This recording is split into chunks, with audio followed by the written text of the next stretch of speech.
El viento no susurraba secretos, aullaba lamentos antiguos entre las ramas desnudas de los árboles.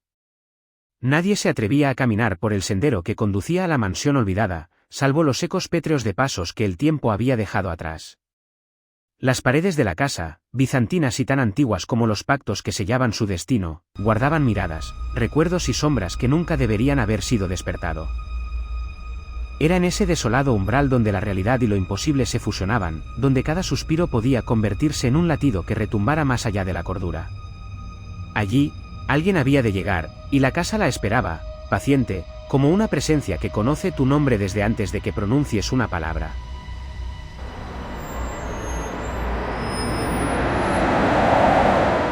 Clara despertó bruscamente, sobresaltada por un roce sutil bajo la puerta. La luz del amanecer apenas desdibujaba su habitación cuando vio un sobredeslizado con una precisión escalofriante, un mensajero silencioso de lo inesperado. Al abrirlo, descubrió que había heredado una decadente mansión victoriana de un familiar ignoto. Tras visitar al notario y confirmar la irrefutable validez de la herencia, Clara buscó refugio en su amiga Laura para contarle la noticia. Ambas compartieron carcajadas nerviosas y teorías descabelladas sobre quién había habitado la mansión. Laura escuchaba fascinada, mientras Clara sentía una mezcla de vértigo y temor ante lo incierto. Días después, Clara finalmente cruzó el umbral de la mansión. La opulencia espectral del lugar la dejó sin aliento, candelabros que reflejaban la luz en cascadas de cristal, muebles tallados con una obsesiva labor de orfebrería, y pasillos que parecían prolongarse hasta lo inabarcable. Cada sala exhalaba una historia en su propio silencio, cada objeto parecía permanecer en vigilia bajo la penumbra dorada. Al recorrer la casa, su mirada se quedó anclada en un retrato, la antigua dueña. Su rostro era un calco perturbador del de Clara, y sus ojos parecían seguirla con una intensidad que congelaba el alma. Cada rasgo evocaba un reflejo inquietante, una herencia no solo de riqueza, sino de identidad y un presagio oscuro. Clara encontró una habitación que parecía haber sido congelada por el tiempo, donde cortinas pesadas filtraban la luz y el lecho de seda invitaba a la rendición. La atracción fue inmediata, aquella noche decidió dormir allí, como si el cuarto la hubiera invocado.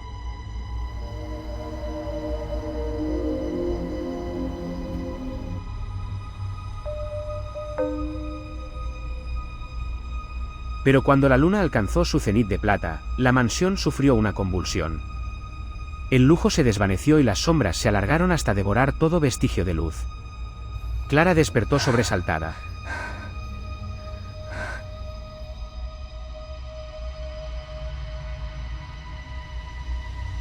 Los pasillos eran ahora laberintos interminables, las paredes parecían respirar y el aire estaba cargado de una presencia ominosa y densa.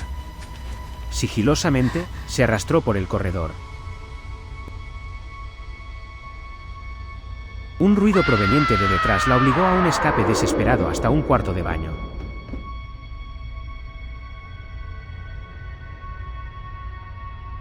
Por un instante, creyó encontrar refugio, el silencio parecía una frágil tregua.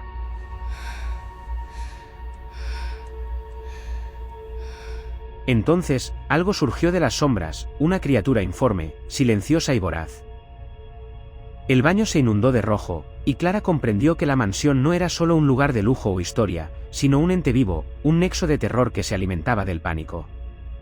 Tiempo después, preocupada por no recibir noticias, Laura decidió acudir a la mansión.